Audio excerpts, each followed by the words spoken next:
إله إلا الله الله أكبر محمد رسول الله يا حبيب الله بسم الله الحمد لله والصلاة والسلام على رسول الله صلى الله عليه وسلم اللهم لا علم لنا إلا ما علمتنا فعلمنا ما ينفعنا وانفعنا بما علمتنا وزدنا علما. Tutendeleza Allah tabaraka wa ta'ala tumsabase okusasira emirembe ku Nabi Muhammad sallallahu alayhi wa sallam. Tumsaba Katonda atuyigirize byomugaso ate atugase nabyo era atwongere okumanya. Natera tusanyusa okuba nti mutulaba era mutugoberera mu series zino ze twasalawo okuba nti tukola. Tusaba Allah tabaraka wa ta'ala atwanguyize omulimu guno. Tuli mu episode ya 7. Tetumanyi episode ziri bammeka naye tujja kusomesa mpaka Allah lwanakkiriza nti ekyo kye tukozeeko kimala. Omulundi oguwedde twasoma kye twayita ashurutu fil bay'. Obulombolombo ba conditions ezikkirizibwa okuba nti ziteekebwa munda mu contract y'okutunda n'okugula. Twagamba nti conditions ezo zaawukana era zaawukanira ddala ku conditions Allah ze yateeka mu kutunda n'okugula.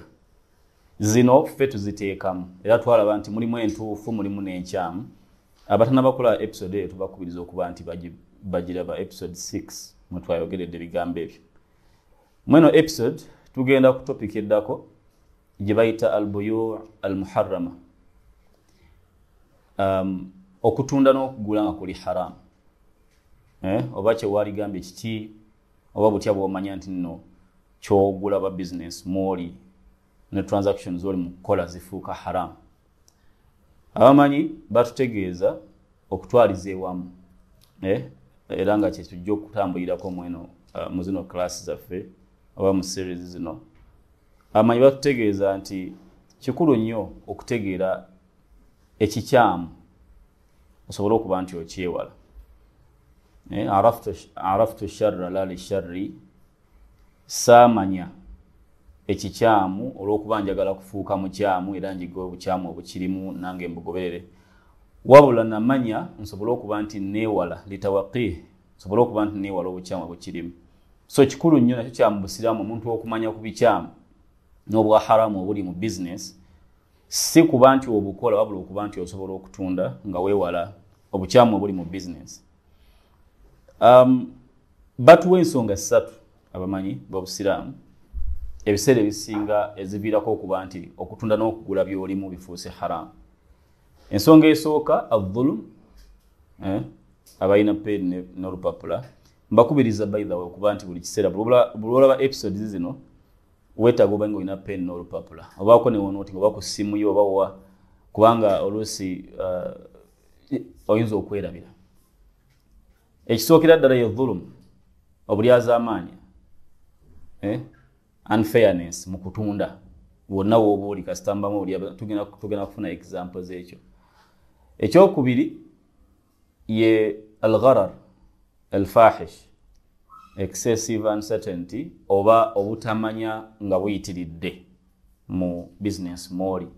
Obutamanya bulabikira mu ki tugenda kubiraba mu maaso awo inshallah. Ekyokusatu kye tutayinza kubuusa maaso era nga n'abamanyi tebakibuusa maaso ye riba. Riba gwe sinaba kusobola kufunira kigambo kya Luganda kimuvunula naye nga tujja kumuvunula mu maaso awo. Tumanyi nti riba atusumbuwa nnyo Uganda wano kubanga yemu ku topic ezisinga okuba nga nzibu mu mateeka ga sharia agafuga ebyokusuubula n'okugula.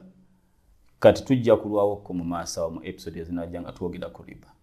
So ensonga ziri 3. Ensonga esooka bulyazaamaanya dhulm, akakawarabu tukateekamu omuntu akayige nako tomanya oyinza okwagala okukakwata. Kati obulyazaamaanya mwe buli. Ekyokubiri gharar, obutamanya nga buyingidde mu business gy'okola ng'olina by'otamanyi tujja kulaba sharia yali etegeeza ki.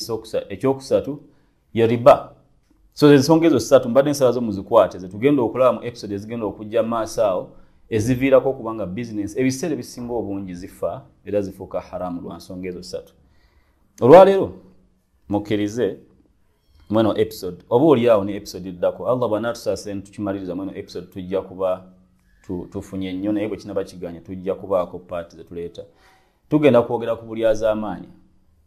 Obulyazaamaanya bujjira mu bika bingi era tukimanyi nti obulyazaamaanya zambi mu mazambi amanene mu Busiraamu. So abantu abasinga oba olyazaamaanya munno ng'omulyamu olukwe okola ki manya nti oli mu kukola zambi agamu ku mazambi agasinga okubanga manene mu ddiini yaffe kuba Allah tabaraka wa ta'ala yatugamba nti la ta'kulu amwalakum bainakum bil batil, temugezaako ne mulya sente zammwe oba ne mulya sente zammwe wakati wammwe mu bulyazaamaanya, nga kitegeeza nti ondyako sente zange nga ozitutte mu bulyazaamaanya nga sisiimye okujjako nga Allah bw'atugamba illa an takuna tijaratan an taradhi minkum, okujjako nga sente ezo tuziridde lwakuba nti tulina obusuubuzi obutuukiriza obulombolombo, mulina akalombolombo k'okuba nti nsiimye sente ezo zirye era ntwale ky'ogambye.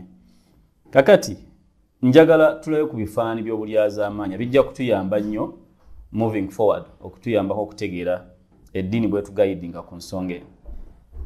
Nina examples zinawandiise wano kandabe ziwera 7 oba 8 tujja kukwatako emu ku emu nga tunnyonnyola, naye naawe alaba vidiyo eno osobola okutira examples obulyazaamaanya wansi mu comment section okwongera okutuyinfominga ku ebyo by'omanyi bigenda maaso mu katale oba oliawo seeka byayinza okuba nga tannaba kutuukako oba nga tubitegedde bulungi tugende maaso n'okubinnyonnyola.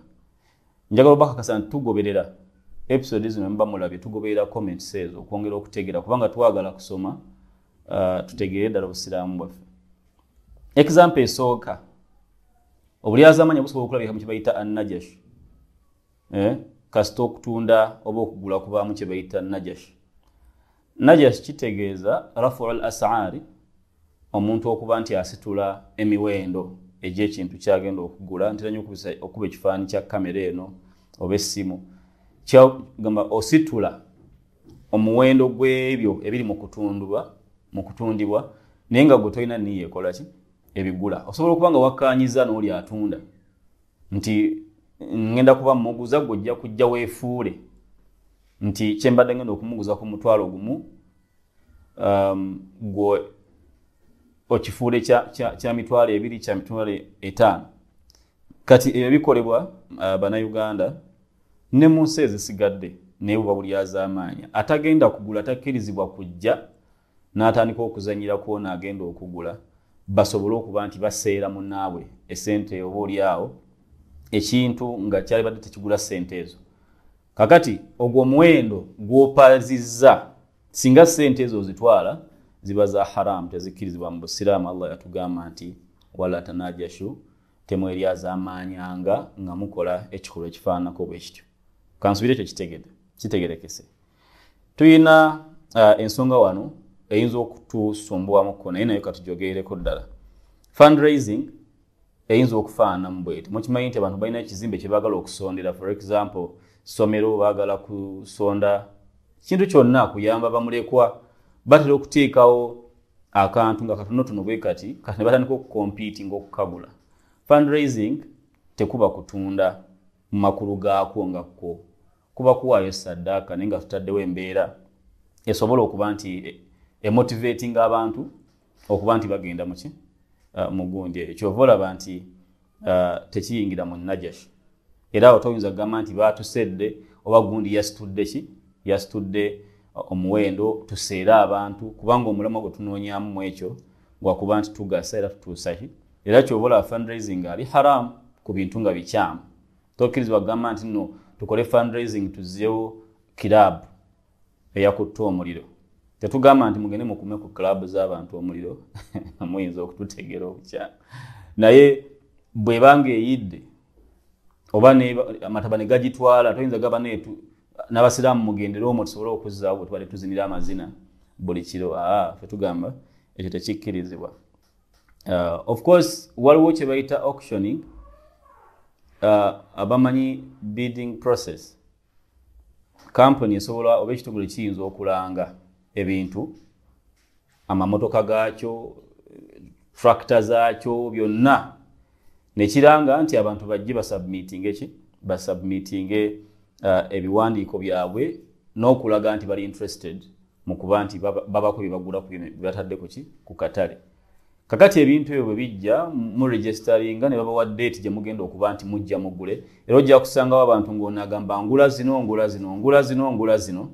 Kati auctioning tali haram kubanga kuba kugula kutuufu, abantu baba bali mu kugula, okujjako nga muyingiddemu abafere nga ye akola gwa kwambusa price, kubanga nyina emmotoka gye baŋŋambako ekitongole kimu kyali kigitunda mu bukadde bwayo nesinga empya yaayo ebbeeyi olw'okugenda nga bapaaza ebimwenu, bagenda bagikompitingira mpaka bwe yayita muki nga n'empya sente gye batunze nkadde n'empya tekolaki. Kati ebintu bwe bityo mubisobola nabyo okuba nti biyingiramu omuntu nga ye mufere oba oli awo kuba systems oluusi toyinza kuzeesiga, naye mu process za bidding entuufu nga mazima ddala bagoberedde amateeka nga bwe galina okufaanana, temutera kubaamu bantu abo, naye nga tugamba kisoboka. Kati bwe kiba kibaddemu era kigwa mu najasi, kitegeeza okutte banno, okimanyi nti ogenda kugula naye oli mu kugezaako kuyingiya miwendo na bisale. Example nyingi muyinza okuzituwa mweziri omwo mu maduuka muzikola. Abantu abamu nga bwe nabagambye mu ntandikwa, agenda n'aba nga ayagala kugula ngatto neyefuula nti waliwo agigula ku bbeeyi eya waggulu, ono alowooze nti nno ngatto ya bbeeyi eyo, kumbe kakodyo kaabwe. Bannakampala mukola ebintu bingi, tusaba Allah tabaraka wa taala atusaasire. So example namba emu ku bulyazaamaanya oba oliawo bwe tutayagala tugwemu inshallah nga bufuula sente zaffe ze tuba tufunye mu bintu ng'ebyo okuba nti ziri haram. Ekyokubiri kye bayita al-ghishu, okuba nti business mwoyingidde mulimu okucheating wa ikhfa'ul aib, okweka akamogo. Man ghashana falaysa minna, Nabi Muhammad sallallahu alaihi wasallam atutegeeza omuntu yenna ayingira mu bukumpanya n'okukweka obumogo bwe byatunda si wa muffe mu kikolwa ekyo kyakola ki kyabaaliko, si wa muffe nti takyali mukkiriza oba afuuse munnanfunsi, wabula ekyo ekikolwa kyakola si kya mu busiraamu. Nabi Muhammad sallallahu alaihi wasallam bw'atyo bw'aba atutegeeza. So bw'obanga otunda, tukubirizibwa ng'abasiraamu okutunda n'akamogo tukalagwe. Luba lugoye laga nti wano luliko ekituli, wano lukozebwe luti, towaana nnyo kusukka w'olina kukola ki, bw'olina kuwaana na kukweka oli anaazuulira eyo. Ekintu ekyo si kya buvunaanyizibwa. Tusaba Allah tabaraka wa taala atusaasire. So eyo point number 2 oba example ey'okubiri. Example ey'okusatu, Nabi Muhammad sallallahu alaihi wasallam kiyagamba mu hadithi, wala yabi' ahadukum ala bay' akhihi, era omusiraamu takkirizibwa kuba nti atunda nga ne muganda wa atunda. Kitegeeza ki? Munno bw'abanga alina essimu gyali mu kutunda ng'eno oba kamera ng'eno, tojja n'ogamba client oba potential customer batanaba kugula naye n'omugamba nti oyo agikuseera jangu eno, agikuguza kakadde ngenda gikuwa ku mitwalo 800. Mu kaseera ako tokkirizibwa ku interferinga, baleke mpaka bwe banaatuuka ku kukkaanya oba balemerere okukkaanya ng'osooka oyingiremu. So bay'u rajuli ala bay' akhihi tekikkirizibwa kuba nti omuntu ajjanga munne atunda ekintu kyekimu mu kaseera ke kamu akya negotiatinga ne munne, ye najja n'agamba nti nze kangu. Era bw'okikola n'otwala kasitoma wooli mu mbeera efaanana bw'etyo, oba ogudde mu bulyazaamaanyi bwe tuli mu kwogerako, obulyazaamaanyi obugenda okufuula emmaali gy'ogenda okufuna okuba nti ki eri haram. Waliwo ensonga esobola okutubuzaabuza naye twetaaga tugikonereko ddala mu kifaananyi kino kye tulimu ssaawa eno oba mu nsi mwe tuwangaalira. Ensonga ey'emirimu, nsobola okuba nga nkola wuwo nga ndi mukozi mulungi nnyo, naye ne wabawo kompititawo anneetaaga. Ndi CEO mulungi nnyo, ndi sales person mulungi nnyo, ndi manager mulungi nnyo. Kakati n'oli kampani ezze nayo eyagala nze kennyini, kati kampani eyo neereeta nempa offer ng'ekimanyi nkola naawe company gwe company A kati company B nempa offer esinga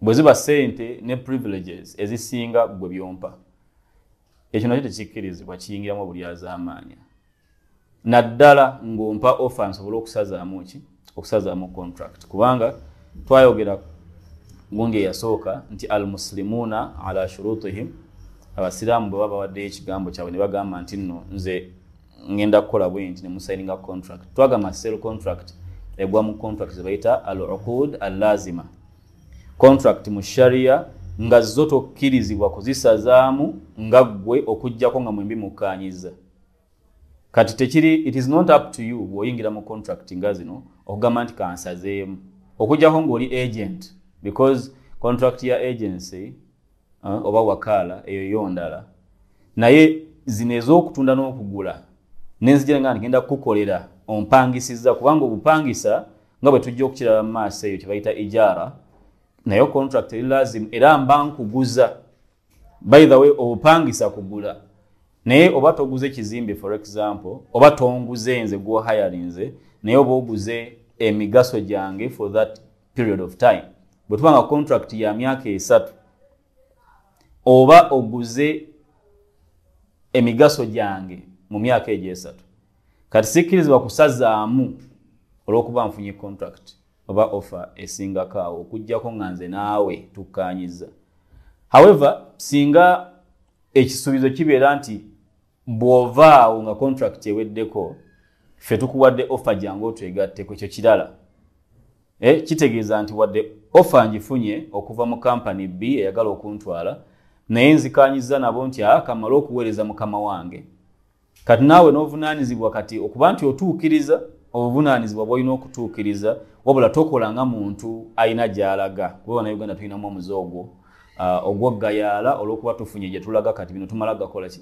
tukola gadibe nga lya Allah tabaraka wa taala agenda kuvunaana ku byotatuukiriza mu contract mwoli kakati ekyo twagadde tukijjeyo kubanga kiyinza okufaananamukko omusajja aze okutunda nga ne munna atunda kye tutayogedde wano nakyo kikulu wa shiraa'u rajuli ala shiraa'ihi oba shiraa'i akhihi n'okugula nga munna akyagula nakikkirizibwa because example gye tuwadde ebadde eraga nti ffe abatunda babiri ffe tukompitinze naye waliwo akaseera nga n'agula akompitinga nze ndabye ng'ogula kamera eyo nga nze nagyagala dda ogenda kujinguza kakadde kamu ogenda giguza oli akyagigula kakadde kamu nze neŋŋamba nkwegayiridde njikuwaamu akamu ekitundu obanga agijje mu ngalo za munno era tugenda kuvaawo nga n'oli naye abadde ajagala naye nga okozeseza ssente ez'okuba nti okola ki ozitwala kati obo bonna buli azaamaanya ate nga mu ebiri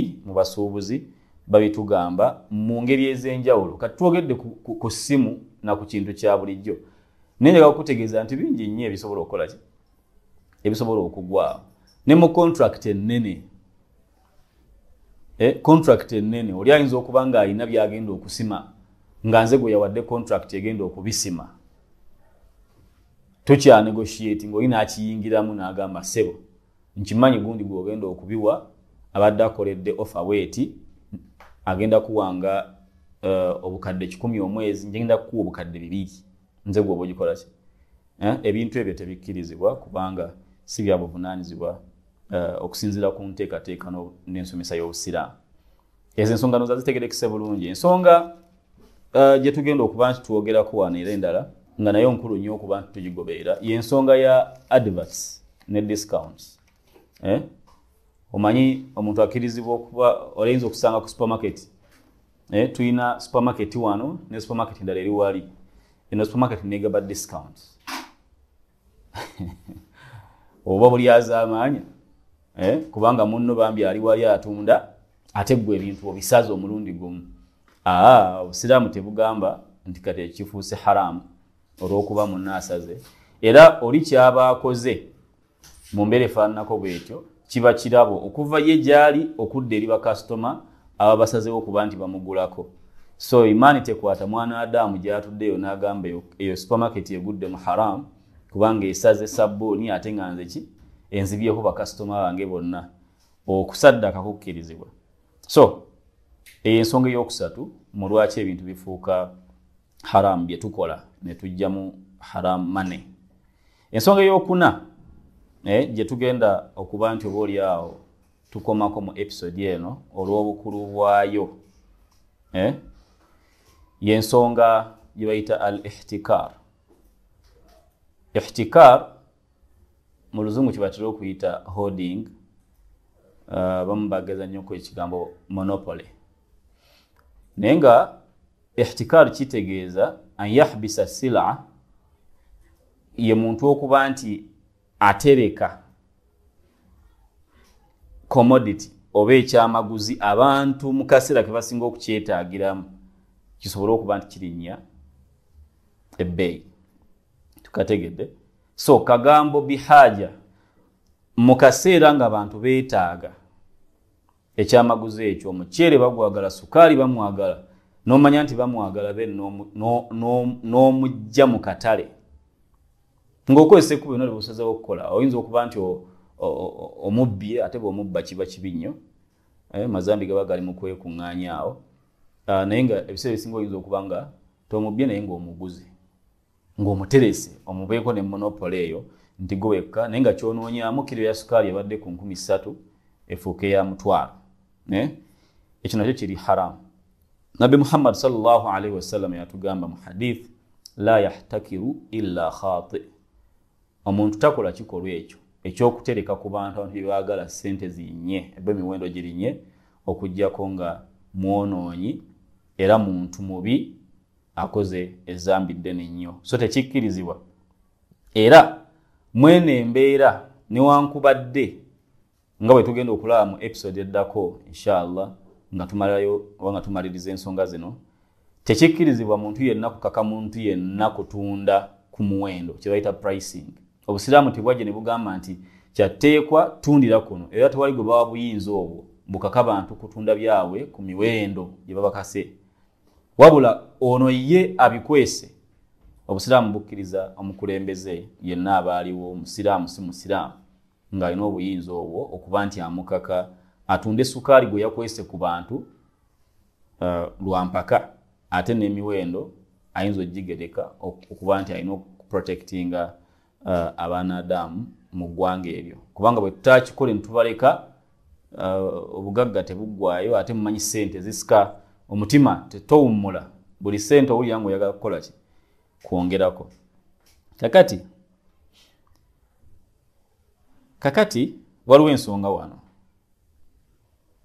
Singa omuntu takuŋŋaanya sukaali ono mu kaseera nga bantu bamwagala, ye ali mu kusitookinga sukaali we. Njawulo ki eri wakati w'okugula ositookinge nga weetegekera season n'okuba nti oli mu kugula akatale kakole ki? Kalinnye. Ebintu ebyo bibiri bya njawulo. Okusitookinga ogule oteekewo nga weetegekera season tekiri haram. Lwaki?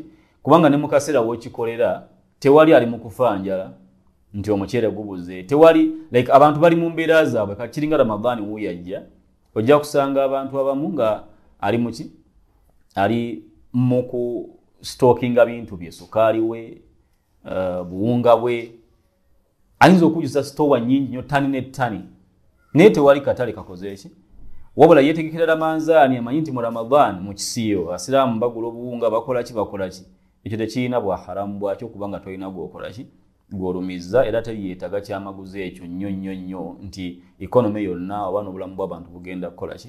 Kutawaana olw'ensonga eyo. Kati kino ekyokuba nti obalinda nga katandisa akatale okulinnya n'obikweka keyongera okuba nti kalinnya nnyo, kye bayita ihtikar, era si kituufu. Kiri bakiyita iddikhar, okutereka for future use, ng'omuntu oba nga business ng'oyagala kutunda mu December oba mu January, whatever the season might be. Kati abaana bagenda okudda ku masomero, waliwo abali mu kutereka ebitabo kati basitookinga emmali gye banaatunda mu February maybe. Ekyo tekirina mutawaana. Naye okujja n'ogula ebitabo byonna mu katale, n'ogula ebintu byonna mu katale nga bantu babyetaaga, osobola okuba nti ekitabo ekimu okitunda ku $10,000 oba ogenda kusuula eggwanga mu katyabaga, era si kituufu n'obusiraamu bukigaana. waliwo ensonga gye tutayinza kuva wano nga tetuwogeddeeko nga tumaliriza gye bayita al-ighraq. Al-ighraq ye dumping. Ezimu ku example za ighraq mu fikhi batugamba an yatiya tajiru el-mali, ye musuubuzi ow'amaanyi okujja mu katale. Ompulirize bulungi. Ye musuubuzi ow'amaanyi okujja mu katale n'asala ebisale nnyo. Bw'aba sukaali for example aze ku katundu nga kuliko abatunda sukaali bakola bu kampuni obw'enjawulo, ye n'ajja owuwe n'amusala kumpi ng'amutundira ku bbeeyi etakkirizika, asobole okuba nti akatale akakuba ekigo bali bakaveemu. Simanyi bwe kyekifaananyi mukifunye bulungi. Omusuubuzi ow'amaanyi asobola okujja ku kyalo nga kuliko bizinensi ezigenda mu maaso nga naye ayagala kuyingira mu katale ako, n'ajja ekibadde tugeze ekintu eky'omutwalo mulamba, eno example, naye buli society ayinza okuditamininga kikye bategeeza n'ensonga eno, n'akitunda ku nusu 1,000, mutwalo ku 1,000, ekyo n'akikolera omwaka mulamba. Omwaka gugenda okuggwako yagalagana nga abasuubuzi basigadde bakoze ki, bawanise, n'amala n'asitula ki, ebisale nga yabadde ye agenderedde kuba nti bano bonna ne bizinensi ezisigadde zonna azikola kusinga. Ekyo kye bayita ighraq mu sharia. Kati olaba nti ono ye takwese maali, era kyawukanako nekitwale twogerako, wabula agisaze emiwendo. Buli abadde akola bizinensi yemu mu kitundu akole afunewo, agamba bakuyita kuwa level, amuwe level, abeere nga takyali mu katale. Ekintu ekyo eddiini tekikkiriza. Tusaba Allah tabaraka wa taala bw'oba ng'oli musuubuzi, obusiraamu bukubiriza fair competition, kubanga tuli mu kwogera mu dhulum, unfairness. That is unfair okuba nti abasigadde bonna bajja mu katale tokkirizaamu muntu yenna osobola okukakolako monopoly atakkirizibwa mu busiraamu. Ensonga eno endeeta emu kuzimu ku nsonga enkulu ennyo. Bannayuganda balina ekigambo ekigamba nti Omuchina bamukiwulirako, waliwo bye tuli mu kukola wano, tutunga engoye zaffe, tukole naye oba oli awo nga baga nti Omuchina yayiye eki, yayiye ebyamaguzi. Sirina lutalo ku China, naye mbawa example mu ngeri ya kusomesa.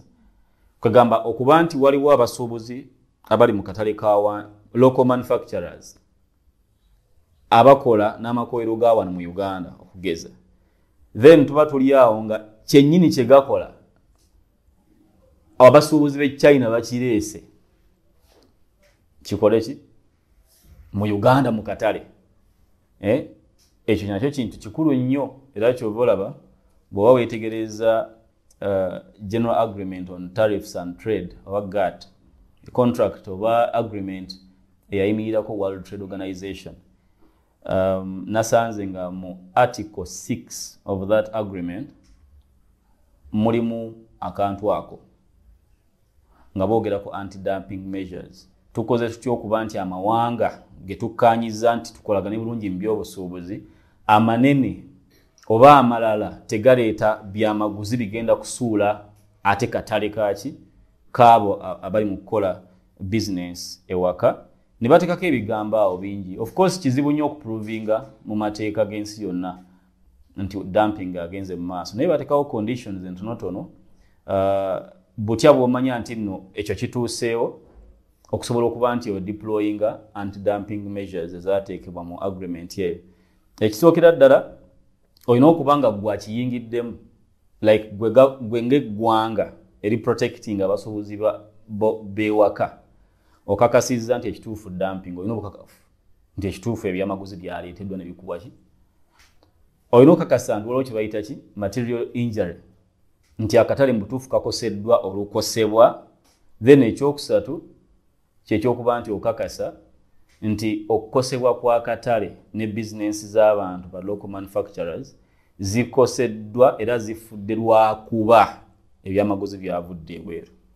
kati mukutwalize wamu obusiraamu bo tebukyagala kasite bange eniya yakujja kukola ki kufiiriza abantu naye nga bamanya amateeka getuwangayiramu mu nsi olina okuba nga osobola okukiprovinga otherwise abantu nga mwatuula wansi ng'amawanga ne mukkaanya ne musayininga mu World Trade Organization tujja kuba n'enkolagana bweziti ne bweziti mu by'obusuubuzi tosobola kutuuka kiseera n'ogamba nti ki nze temugenda kuyingira wange kubanga njagala kukola bwenti ne bwenti ne bwenti. Gavumenti ezimu kye zitera okukola kwe kwongera omusolo okubiva ebweru biki within the acceptable dimensions kubanga toyinza kukikola mpaka then ne ziteeka sente nyingi mu kuba nti ziwa amaanyi abakola abewaka mu local market okuba nti nabo producing ebyamaguzi byebimu. Kakati ekintu ekyo kikulu nnyo okukitegeera nti yo sharia tekikola ki tekikkiriza ne World Trade Organization tekikkiriza wabula eteekawo obukwakulizo okakasa nti ate n'oli aleeta ebyamaguzi naye ali ki ali protected ate nga ne sharia yennyini tekigaana kubanga tosobola kujja n'ogamba nti gundi yaleese ebyamaguzi olwokuba yabireese nga Munnayuganda bwomumanyi bwe tukaaba omuchina yaleese siripa omuchina yaleese sukaali yavudde China fere tukyatunda omucere gwa layisi nnyo tomanyi oba kyekisinga obubi oba kyekisinga obulungi oluusi just kuba complaininga nga mbutuufu Munnayuganda badde aseera kuba Munnayuganda kyembamanyiko naffe tuseera tetuli nnyo bantu bangu tulina okukikkiriza bayirayo nakino katukyogereko ddala Bannayuganda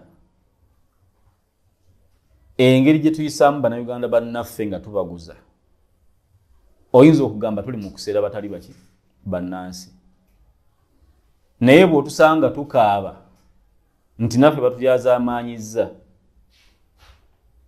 kagamba feffe nyini tetulinaako kisa era nja kuba omulanga buli Munnayuganda bw'ali tuyige okuba nti twesaasira nga tetunnabakola ki tetunnabakusaba kutusaasira.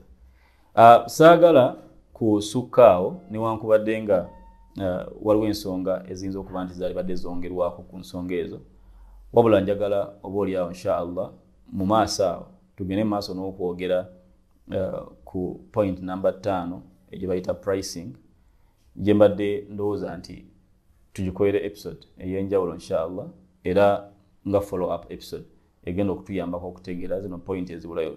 So far tutunulidde ensonga 4 example 4 ezikwata ku bulyazaamaanyi obujjira mu by'okutunda n'okugula naye inshaallah tugenda kumalayo tukyalinayo endala kumpi 4 nazo tuzirabe inshaallah bwe zikola oluvannyuma nammwe mujja kutuwa ku byemuyita obulyazaamaanyi mu katale tujja kubyogerako mpolampola totya kubuuza tujja kuba tukuddamu inshaallah. Assalamu alaikum warahmatullahi wabarakatuh.